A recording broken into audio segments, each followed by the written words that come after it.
ကြံကြီးဟာစူပွက်လာပြီးကြီးမားလာတဲ့နဂါးကြီးတစ်ကောင်ဟာရေပြင်ပေါ်ကိုခေါင်းပြူထွက်လာခဲ့တာပေါ့အဲ့ဒီနဂါးကြီးဟာမွေဥတွေကိုပါဇက်နဲ့အသာအရာငုံခဲ့ပြီးရေအောက်ကိုပြန်ငုံရှိုးသွားခဲ့ပါတဲ့ရေတိုက်ထဲမှာအကျဉ်းကျနေတဲ့နန္ဒာဟာလေနေ့စဉ်နဲ့အမြန်ငိုကြွေးရင်သူမရဲ့ရင်သွေးလေးတွေကိုတတိယနေခဲ့တာပေါ့ငါရဲ့သားလေးတွေအသက်ရှင်ကြရဲ့လားလို့တန်းထားနေခဲ့တာပေါ့ကွယ်ဒါပေမဲ့သူမမသိတာကတော့အဲ့ဒီမွေဥလေးတွေဟာရေအောက်ကငကပီမှာတဖြည်းဖြည်းကြီးထွားလာနေခဲ့တာပါပဲလာအနေငယ်ကြတဲ့အခါမှာတော့ဘာယာနတီအတိုင်းပြည်ကြီးမှာထူးဆန်းတဲ့ယောဂဆိုးတွေနဲ့ကပ်ဘေးတွေဆက်ရောက်လာခဲ့ပါတော့တယ်မြစ်ချောင်းတွေခန်းချကုန်ပြီးတိုင်းသူပြည်သားတွေဟာလည်းဒုက္ခရောက်ကုန်ကြတာပေါ့ပရောဟိတ်ကြီးဟာဒါဟာနန္ဒာနဲ့မွေဥတွေကိုနှိပ်စက်ခဲ့လို့မွေမင်းကြီးရဲ့အမျက်တော်ရှာတာပဲလို့ဟောကိန်းထုတ်လိုက်ပါတော့တယ်တိုင်းပြည်ကြီးမှာမိုးခေါင်ရေရှားတွေဖြစ်လာပြီးလူတွေငတ်မော့ခေါင်ပါလာတာဟာတစ်နေ့ထက်တစ်နေ့ပိုမိုဆိုးရွားလာခဲ့ပါတဲ့ကွယ်ဘယင်ကြီးလည်းစိတ်မအေးနိုင်ပဲ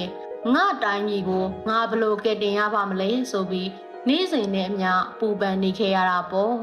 အဲ့ဒီအချိန်မှာပဲနန်းတော်တွေကရေကန်ကြီးဟာထူးထူးခြားခြားလှုပ်ခတ်လာပြီးရေတွေဟာနတ်မောင်တဲ့အယောင်ကနေရွှေရောင်အဖြစ်ပြောင်းလဲသွားခဲ့ပါတဲ့တညမှာတော့ဘယင်ကြီးရဲ့အိမ်မက်ထဲကိုမွေမင်းကြီးကိုယ်တိုင်ရောက်လာခဲ့ပါတဲ့ကွယ်မွေမင်းကြီးဟာခန်းကြားထဲဝါတဲ့မင်းသားတစ်ပါးအတွေ့နဲ့အိုးဘယင်ကြီးမင်းဟာငါရဲ့သွေးသားတွေကိုရေရဲ့ပြစ်ချခဲ့တယ်လို့ငါရဲ့ချစ်သူနန္ဒာကိုလည်းနှိပ်စက်နေတယ်မင်းရဲ့အမားကိုပြန်ပြင်ချင်တယ်ဆိုရင်တော့နန္ဒာကိုမြေတိုက်ထဲကလွတ်ပေးပြီးငါရဲ့သားတော်တွေကိုနန်းတော်ထဲမှာပြန်လဲမွေးမြူခွင့်ပေးရမယ်လို့ရှားသံပေးခဲ့ပါတဲ့ဘယင်ကြီးဟာအိမ်မက်ကလက်နိုးလာတဲ့ခါမှာတော့ကြောက်ရွံ့တုန်လှုပ်သွားခဲ့တာပေါ့တိုင်းပြည်ကိုကယ်တင်ဖို့အတွက်နန္ဒာကိုမြေတိုက်ထဲကနေချက်ချင်းလွတ်ပေးဖို့အမိန့်ထုတ်လိုက်ပါတော့တယ်နန္ဒာဟာမြေတိုက်ထဲကနေထွက်လာတဲ့ခါမှာတော့အားအင်ချိနေနေပြီမေသူမရဲ့မျက်လုံးတွေကတော့မျော်လင်းချက်တွေနဲ့တောက်ပနေခဲ့ပါတဲ့ကွယ်ဘယင်ကြီးနဲ့နန္ဒာတို့ဟာရေကန်ဆက်နာကိုသွားပြီးမွေမင်းကြီးကိုတောင်းပန်ခဲ့ကြတဲ့အဲ့ဒီအချိန်မှာပဲရေကန်တွေကနေရွှေရောင်တဝင်းဝင်းတောက်နေတဲ့မွေငယ်လေး၅ကောင်ဟာရေပေါ်ကိုတက်လာခဲ့ကြတာပေါ့ထူးဆန်းလာကတော့အဲ့ဒီမွေငယ်လေးတွေဟာ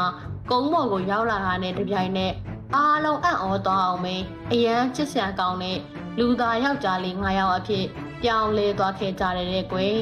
ဒါပေမဲ့အဲ့ဒီကလေးလေးတွေရဲ့အရေးပြားပေါ်မှာတော့လှပတဲ့မွေကြေးခုံပုံစံအမှတ်အသားလေးတွေပါနေခဲ့တာပေါ့ဘယင်ကြီးဟာကလေးလေးတွေကိုမြင်မြင်ချင်းပဲချစ်ချင်းမြတ်တာတွေဖြစ်ပေါ်လာပြီးဒါငါရဲ့သားတော်တွေပဲဆိုပြီးပွေဖက်လိုက်ပါတော့တဲ့အဲ့ဒီနေ့ကနေစပြီးတိုင်းပြည်မှာမိုးတွေသဲထန်စွာရွာသွန်းပြီးကပ်ဘေးတွေအားလုံးဖြောက်ကွယ်သွားခဲ့တာပေါ့နန္ဒာဟာလည်းကိုလုံးတော်ဘဝကနေမိဖုရားတစ်ပါးအဖြစ်မြောက်စားခံရပြီးသားတော်၅ပါးနဲ့အတူပျော်ပျော်ရွှင်ရွှင်နေထိုင်ခွင့်ရတာပေါ့ကွယ်ဒါပေမဲ့နန်းတွင်ထဲမှာမနာလိုဝင်တိုတဲ့မိဖုရားကြီးနဲ့အမတ်တချို့ဟာဒီကလေးတွေကိုမွေမျိုးနွယ်တွေဆိုပြီးနှိမ်ကျင်နေကြတော့မယ်သူတို့ဟာကလေးတွေရဲ့လှုပ်ဝက်ချက်ကိုရှာဖွေပြီးဘယင်ကြီးနဲ့နန္ဒာကိုခွဲခွာအောင်လုပ်ဖို့ကြံစည်နေကြတာပေါ့တနေ့မှာတော့မိဖုရားကြီးဟာနန္ဒာမရှိတဲ့အချိန်မှာကလေးတွေကိုမုတ်ဝဲကျွေးမယ်ဆိုပြီးခေါ်သွားခဲ့ပါတဲ့သူမရဲ့ရည်ရွယ်ချက်ကတော့ကလေးတွေဟာတကယ်ပဲမွေမျိုးနွယ်တွေလားဆိုတာကိုစမ်းသပ်ဖို့ပါပဲ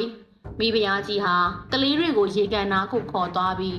ဘသူရေကူးတော်လဲကြည်ရအောင်ဆိုပြီးမြောက်ပေးခဲ့ပါတဲ့ကွယ်ကလေးတွေဟာရေထဲကိုဆင်းလိုက်တာနဲ့တပြိုင်နက်သူတို့ရဲ့လူသားပုံစံဟာပျောက်ကွယ်သွားပြီးငွေနှကားလေးတွေအဖြစ်ပြန်ပြောင်းသွားခဲ့တာပေါ့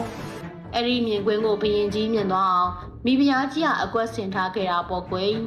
ဘယင်ကြီးဟာနန်းဆောင်ပေါ်ကနေလှမ်းကြည့်လိုက်တဲ့အခါမှာတော့ရေကန်ထဲမှာစော့ကစားနေတဲ့ကလေးတွေရဲ့စားကြီးမားတဲ့မွေတွေကိုပဲမြင်လိုက်ရပါတဲ့ကွယ်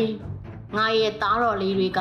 လူသားဖြစ်တာခဏပါပဲလားဆိုပြီးစိတ်ထဲမှာတန်တရားတွေတဖွာဖွာဖြစ်ပေါ်လာခဲ့တာပေါ့အဲ့ဒီအချိန်မှာမိဖုရားကြီးကဘေးနားကနေတွေ့လာအရှင်မင်းကြီးဒီကလေးတွေဟာနောက်တစ်ချိန်မှာအရှင်မင်းကြီးကိုပါအန်ရပြူမဲ့မွေစိုးလေးတွေပါပဲလို့ဂုံချိုစကားဆိုခဲ့ပြန်တဲ့ဘယင်ကြီးဟာစိတ်ထဲမှာဒေါသနဲ့ကြောက်ရွံ့မှုတွေရောပြောနေပေမဲ့နန္ဒာကိုချစ်တဲ့စိတ်ကြောင့်ချက်ချင်းအေးမယူပဲတိတ်ဆိတ်နေခဲ့တဲ့ကွယ်